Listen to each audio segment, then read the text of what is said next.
ርዕሳችን እስቲ ይሄ ቢሆን ይመረጣል። ዛር ምንድነው ዛር? ሚስት ባሏን በመስተፋቅር መተት ካገባች ባሏ ከሷ ወዲያ ሰው በምድር ላይ ያለ አይመስለውም። እሷንና የሷን ቤተሰብ ይወዳል። የፈለጉትንም ነገር ያደርግላቸዋል። ለሷ ቤተሰብ አይደለም ገንዘቡን ህይወቱን ይሰጣል። የራሱን ቤተሰብ ይጠላል። አዲስ አድርገኝ ዛሬ ማሮጌኔ ካልና ተግባሬ ስሞማውያለኝ። ርዕሳችን እስቲ ይሄ ቢሆን ይመረጣል። ዛር ምንድነው ዛር? ቆሌ ምንድነው? ውቃቢ ምንድነው? ከመጽሐፍ ቅዱስ አንፃር እነዚህ መንፈሶች ምንድናቸው? ዛር ማለት ከቤተሰብ ወደ ቤተሰብ እየተሸጋገረ የሚመጣ መንፈስ ነው። ዛር ከመባሉ በፊት ግን በሶስት መንገድ ይገባል። አንደኛው መንገድ አምልኮት በመስጠት ፈንዲሻ፣ እርግፎ፣ ይሄ ምናምን የሚበተን ነገር ቡና በማፍላት የእናት አባቱ ቃቢ እየተባለ ሲለማመጡት የዛን ጊዜ ይገባል። ሁለተኛው መንገድ ጠንቋይ ቤት በመሄድ የመተታ ደፍተራ አስማተኛ ጋር በመሄድ የዛን ጊዜ ይሄን አድርግ፣ ይሄንን ብላ፣ ይሄን ውሰድ፣ ይሄንን ቅበር በሚባልበት ጊዜ ይገባል። ከገባ በኋላ አንዳንድ ልምዶችን ያከናውናል። ከልምዶቹ መሰረታዊ ጠባይ አንዱ አመሉን ሲፈልግ ነገርም ሊሆን ይችላል፣ ተንኮልም ሊሆን ይችላል፣ ክፋትም፣ ምቀኝነትም፣ ቅናትም ሊሆን ይችላል፣ ምግብም ሊሆን ይችላል። ሱስ ያደርጋል። ሱስ ከሱሶቹ አንዳንዶቹ ለምሳሌ ቡናን አፍልቶ ፈንዲሻ ዙሪያውን አድርጎ ቄጤማ ጎዝጉዞ እዛ ላይ ስሙ ሲጠራ ደስ ይለዋል። ሳታቁት የራሱን ስም እየጠራ የአባት እናቴ ውቃቢ እያሉ ስሙን እንዲጠሩት ይገፋፋል። ከዛ በኋላ ምን ይሆናል ማለት ነው? ዛር ይሆናል። ዛር ማለት የዘር ማለት ነው። የዘር መንፈስ ማለት ነው። ይህ የዘር መንፈስ ያለባት እናት በምትወልድበት ጊዜ ልጁ ላይ አይነ ጥላ ሆኖ ይወለዳል። ሁለት ጊዜ ደግሞ መጠቃት አለ። ሁለቱም የሚጠቁት ምንድነው? የሚያጋባቸው መንፈሶች በተመሳሳይ ሁኔታ ይገባባሉ። ለምሳሌ አንድ ሚስት ላይ ዛር ካለ ወንዱ ላይም ዛር ይኖራል። እነዚህ ዛሮች ሴትና ወንድ ከሆኑ እየሰማችሁ ነው? ሴትና ወንድ ከሆኑ አብረው ይጋባሉ። መንፈሶቹ ይጋባሉ፣ ሰዎቹም ይጋባሉ። በዚህ መካከል የሚወለዱት ልጆች ከመንፈሱ ጋር አብረው ሆነው ይወለዳሉ። ክርስትና ሲነሱ አብረው ይነሳሉ። መንፈሶቹ አብረው አንዳንድ ጊዜ ተለይተው ይወጣሉ። አንዳንድ ጊዜ ደግሞ የተመሳሰሉበትን እምነትና ሁኔታ አንድ ጋር አድርገው አብረው ይነሳሉ። ይሄ ማለት ቤተክርስቲያንን ወይም ክርስትናውን ለመለማመድ እድል ያገኛል ማለት ነው።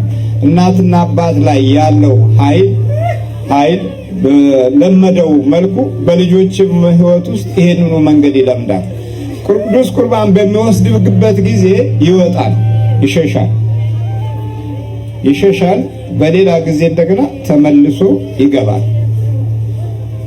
ከዛ በኋላ ያንን ቤተሰብ በለመደው መልኩ ፈተናውን ይቀጥልና በመጨረሻ ምናልባት ጊዜ ገጥሞት ከተያዘ የዘር ነኝ ይላል። የዘር ነኝ ሲል ዛር ነኝ ይላል። ዛር ማለት የዘር መንፈስ ማለት ነው። ይሄ እንግዲህ ቤተሰብን ይለምድና 3፣ 4፣ 5 ትውልድ እየገፋ ሲመጣ አብሮ እየተሽቀዳደመ የመውረስ ባህሪ ያለው 7፣ 8፣ 9 ትውልድ 11 ትውልድ ዝም ብሎ ይሄዳል። ማቋረጫው ግን ወደ ክርስቶስ ሥጋና ደም ሲቀረብ ብቻ ነው። ይህንን የዘር መንፈስ ማቋረጫው መንገድ ይሄ ነው። በማርቆስ ወንጌል ላይ ምዕራፍ 9 ይህ ወገን ይላል፣ ይህ ወገን ከጾምና ከጸሎት በቀር አይወጣም በማለት ይናገራል። ቃሉ ደግሞ ምንድነው የሚለው? ወገን ነው የሚለው። ዝንቱ ዘመድ ነበር ወገን ዝንቱ ዘመድ እየወጽእ እንበለ ጾም ወበጸሎት ከጸሎትና ከጾም በስተቀረ ይህ ወገን ወይም ይህ ዘመድ አይወጣም ይላል። እንግዲህ ጾምና ጸሎት ያስፈልጋል ማለት ነው። የዛርን መንፈስ ከዘር ውስጥ ለማስወገድ ምን ያህሉ ገብቶናል ማለት ነው። አሁን ምን ያህሉ ነው የሚገባን እንዲህ አይነት የዘር መንፈስ እንዳለብን። የዘር መንፈስ የመኖር ምልክቶቹ አንዳንድ ነገሮች ማወቅ ያስፈልጋል። ሲኖር በመጀመሪያ ደረጃ ትከሻችንን ይከብደናል። ያለበት ቦታ ላይ ይሄንን ይከብዳል ወይኛውን ይከብዳል። አሊያም ሁለቱንም እንዲህ ረግጦ እንደሚጫን አይነት ጫና ይሰማናል። ይሄ ማለት መተት አይደለም። ይሄ በአብዛኛው የዘር መንፈስ ነው። እዚህ ጋር ኩንታል የተሸከመ ያህል ይከብዳል ማለት ነው። ሌላው ሁለተኛ ባህሪው ደጋግሞ ያዛጋል። ደጋግሞ የሚያዛጋው አመልና ሱስ በህይወት ውስጥ ስላስቀምጥ ነው። ለአንዳንዶቹ ቡና ብቻ አይደለም ሱሱ፣ ነገርም ነው። ነገር መበሳጨት፣ ቶሎ ቶሎ መቆጣት፣ እነዚህም የመንፈሱ ሱሶች ናቸው። ምናልባት ያልተናገሩ ጊዜ ያዛጋቸዋል። ያልተናደዱ ጊዜ ደጋግሞ ያዛጋቸዋል። ቡናም ቢጠጡ ደጋግሞ ያዛጋቸዋል። ይሄ ማለት የዛሩ ባህሪ ከሰውነት ውስጥ ተዋህዶ ጤናን ሳይነካ አመልና ሱስ ሆኖ የነገርና የተንኮል ሱስ ሆኖ ይቀመጣል ማለት ነው። ከተሰራባቸው ቶሎ ቶሎ በማሳደስ እንዳያገቡ ግን ግራ እንዲጋቡ ያደርጓቸዋል። የወለላይቱ እመቤት ልጆች ይህ ምልክት ለባልም ወይም ለሚስትም ነው፣ ወይም ለወንድም ለሴት ነው። ግን በምሳሌነት ሚስትን አንስተን እንመልከት። ሚስት ባሏን በመስተፋቅር መተት ካገባች ባሏ ከሷ ወዲያ ሰው በምድር ላይ ያለ አይመስለውም። እሷንና የእሷን ቤተሰብ ይወዳል፣ የፈለጉትንም ነገር ያደርግላቸዋል። ለእሷ ቤተሰብ አይደለም ገንዘቡን ሕይወቱን ይሰጣል። የራሱን ቤተሰብ ይጠላል። እንኳን ለወንድሞቹ ቀርቶ ለወለዱት እናት አባቱ የፈለገ ነገር ቢቸገሩ ምንም ነገር አያደርግላቸውም። ለሚስቱ ቤተሰብ ፈጥኖ ደራሽና ሟች፣ ለራሱ ቤተሰብ ደግሞ ፍንክች የማይል ነው። እናት አባቱ፣ ወንድም እህቶቹ፣ በአጠቃላይ ቤተሰቦቹ ስልክ ሲደውሉለት ስልክ አንስቶ አያናግራቸውም። እንደውም ሲደውሉ ይጨንቀዋል። ሚስቱ የቱንም ያህል ገንዘብ ብታባክን ከሱ እየወሰደች ቤተሰቧን ብትረዳ፣ ቤት መኪና ብትገዛላቸው፣ ምንም ነገር ብታደርግላቸው ምንም አይመስለውም። ለሚስቱ እንደውም ያለውን ሳይሆን የሌለውን ተበድሮ ይሰጣታል። ለሱ ቤተሰብ ገንዘብ እያለው አይልክላቸውም። ለሷ ቤተሰብ ግን ተበድሮ ይልክላቸዋል። መስተፋቅር ያደረገችበት ሚስቱ ሆና ሳለ ምንም ያላደረጉበትን የገዛ ቤተሰቡን የሆነ ነገር አድርጎብኛል ብሎ ይጠራጠራል። ሚስቱ በፍጹም ቤተክርስቲያን እንዲዳትለውም ልጆች ካላቸው ሳያስቀድሱ ከውጭ ሆና አስቆርባት ሄዳለች። እሷ መተተኛ ሆና ባሏን አባቶችን ካህናትን እንዳያምን መተተኛ ናቸው ትላለች።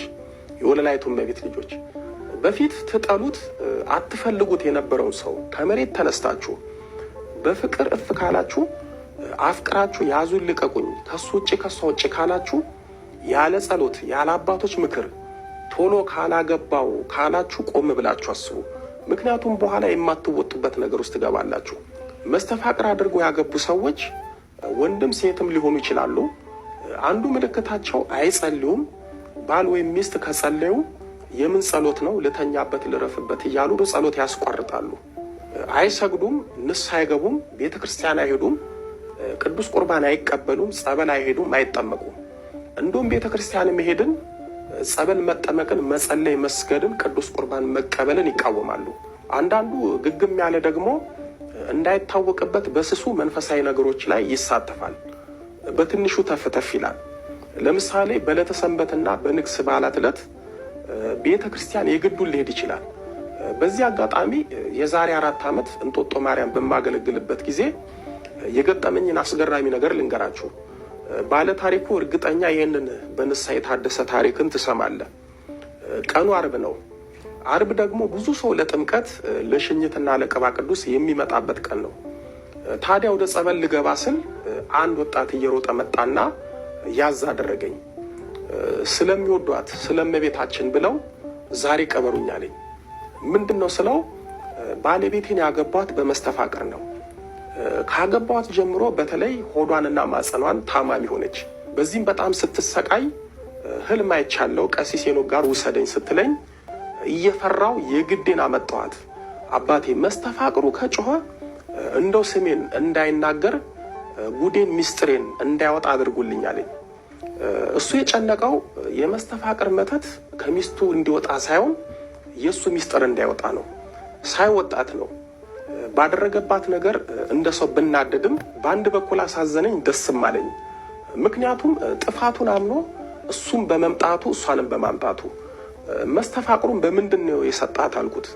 እሱም በሚጠጣ ነገር አስደግሞ እንደሰጣትና የሚቀባውን ደግሞ ብልቱ ላይ ቀብቶ እንደተገናኛት ነገረኝ። ያኔ ገባኝ። በሚጠጣ ነገር የገባው መስተፋቅር ሆዷን ያሳምማታል። ብልቱን ቀብቶ የተገናኛት ደግሞ የማጸን በሽታ ሆኖባት ያሰቃያታል። ለዚህ ነው ይቺ ልጅ ሆዷንም ማጸኗንም ታማሚ ሆነችው። ይህንን እያወራን ለካ ሚስቱን አንዴ ቀሲስን ለብቻቸው ላውራቸው አንቺ እዚህ ቆይኝ ብሎ ነው እኔን ያወራኝ። ሚስቱን ጠራት፣ አገኘዋት። ጉዷን አላወቀችም። ሳያት የሆነች የዋህ ምስኪን ነገር ነች። ስለ ህመሟ እንዴት እንደሚያደርጋትና እንዴት እንደሚያማት ጠየቋት። እሷም ሆዴንና ማጸኔን ያመኛል፣ በሕክምና ታየሁት፣ ሆድሽ ማጸንሽ ችግር የለበትም ደህና ነው አሉኝ። እኔን ግን በጣም ያመኛል፣ ዛሬ በህልሜ አይቼዎት ነው የመጣሁት አለችኝ። አይዞሽ ብያት አረጋግቻት ወደ ጸበል ገባን፣ ተጠመቀች። የቅባ ቅዱስ አገልግሎት ላይ የመስተፋቅሩ መተት ተጋለጠ፣ ጮኸ። እኔም ምንድን ነው ብዬ ስጠይቀው የማያፍረው ይሉንታ የሌለው አጅሬ መስተፋቅር ነኝ እያለ መናገር ጀመረ። እኔም በስላሴ ስም እንዳትናገር ሚስጥር እንዳታወጣ አልኩት። ያኔ ባሏን ስመለከተው ላብ አጥምቆት ጨንቆት ኳስ የሚይዝ በረኛ ይመስል በተጠንቀቅ ቆሟል። የመስተፋቅሩን መተት እንዴት እንደገባና ምን እንዳደረጋት ከነገረኝ በኋላ የባሏን ስም ሳይናገር ተሸኘላት። መስተፋቅሩ ሲሸኝላት ባሏ በአንድ በኩል ተደሰተ፣ በአንድ በኩል ደግሞ ተጸጸተ። አገልግሎቱን ጨርሼ እንደወጣው ባሏ ውጭ ጠበቀኝና እጄን ይዞኝ ምን እንደሚያደርገኝ ግራ ገባው። ተደናግጧል። ሚስጥሩን ደግሞ ስለጠበቅኩለትም ተደስቷል። እሷም በጣም ደስ አላት።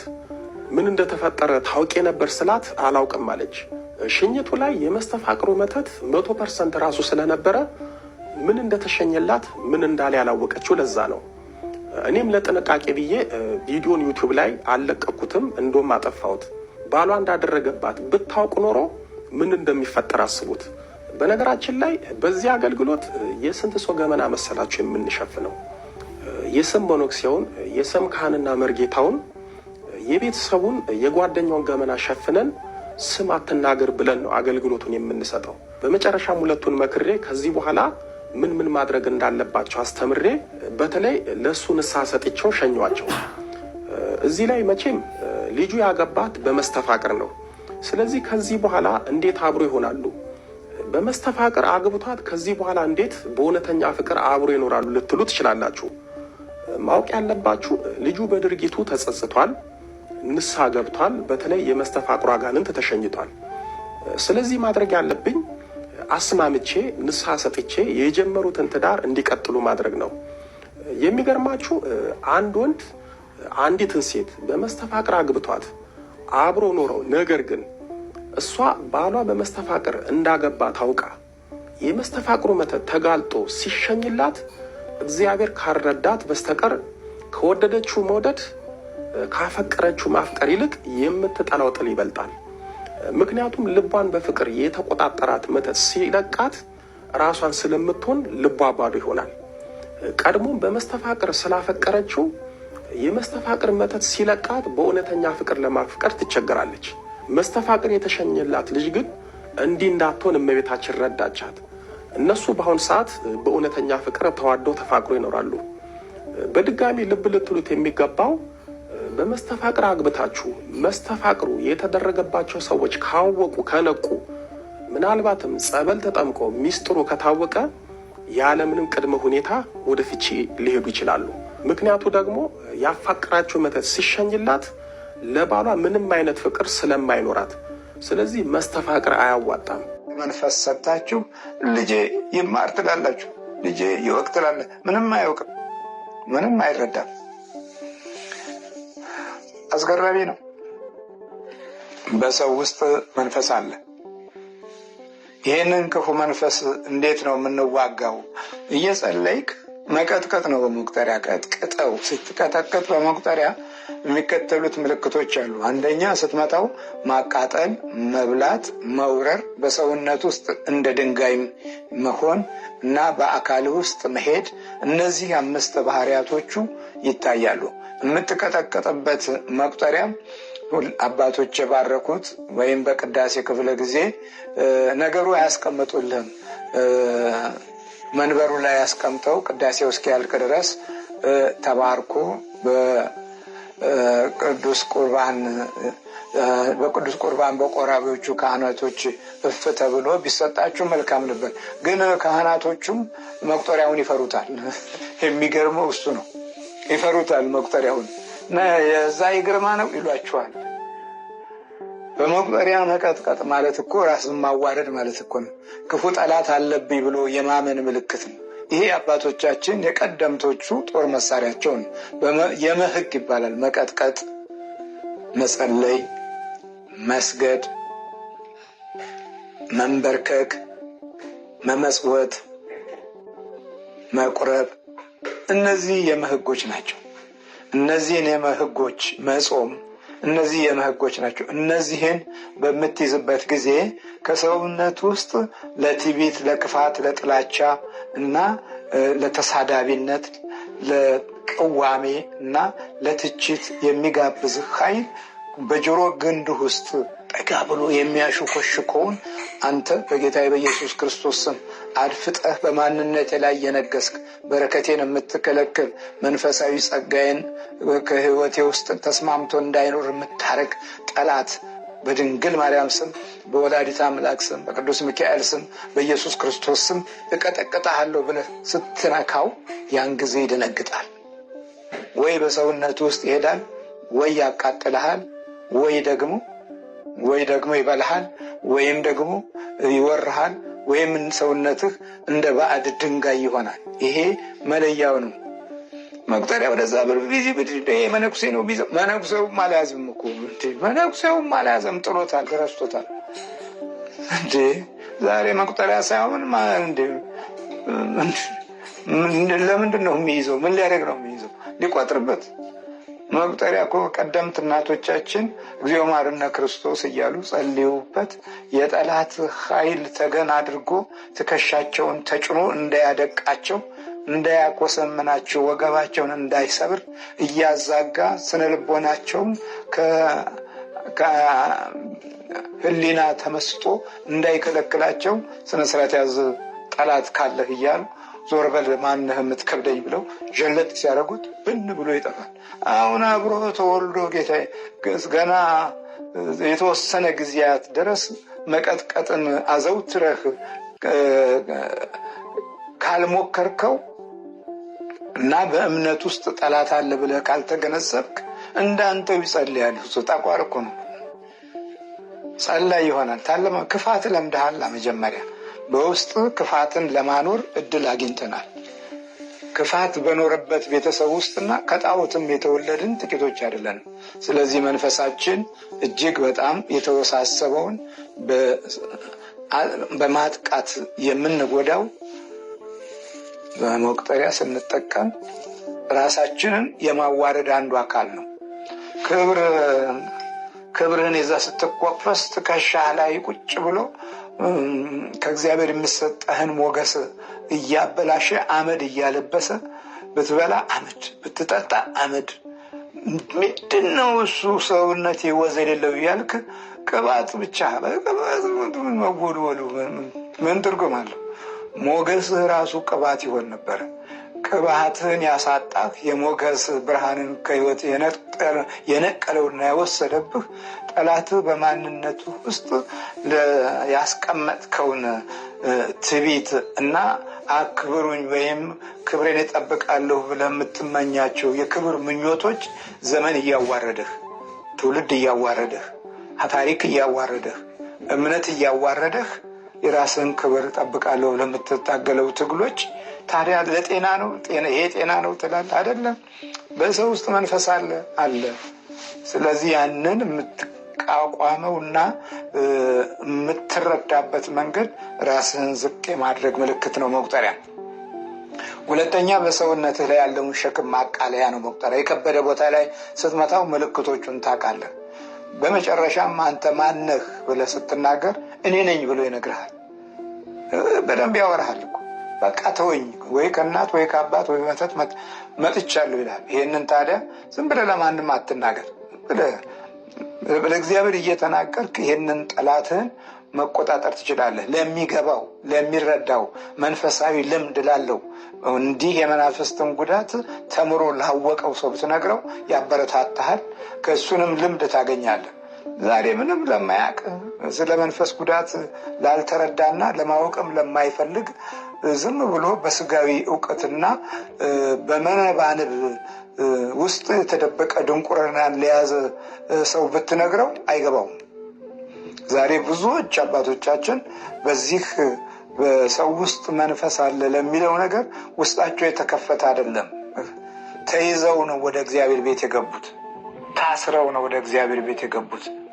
ስለዚህ ትዕቢቱ፣ ኩራቱ፣ ቁንንነቱ እና ትልቅነቱ፣ ለምን ተደፈርኩ ባይነቱ እነዚህ ሁሉ ከክፋት አሰራር ጋር ውስጥ የኖረ እና እንደ ባጀት የተበጀተ አብሮ እድሜ ልክ የሚከታተል ከጠላት መዝገብ ጋራ የታሰረ ስለሆነ እኮ ነው። እስራት አለ፣ የውስጥ እስራት እና በሰው ውስጥ መንፈስ አለ። በእድሜ ያረጁ ጠቢባን አይደሉም፣ ሽማግሌዎችም ፍርድን አያስተውሉም።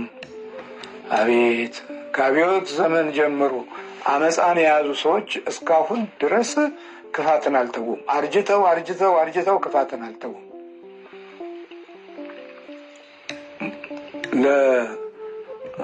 ለሞት ምክንያት የሆኑ እርጅና፣ ሌሎች ደግሞ ሞትን እያደመጡ ያረጁ፣ ረሃብን እያደመጡ፣ ውድቀትን እያደመጡ፣ ጉስቁልናን እያደመጡ ያረጁ፣ እልቂትን እያደመጡ ያረጁ።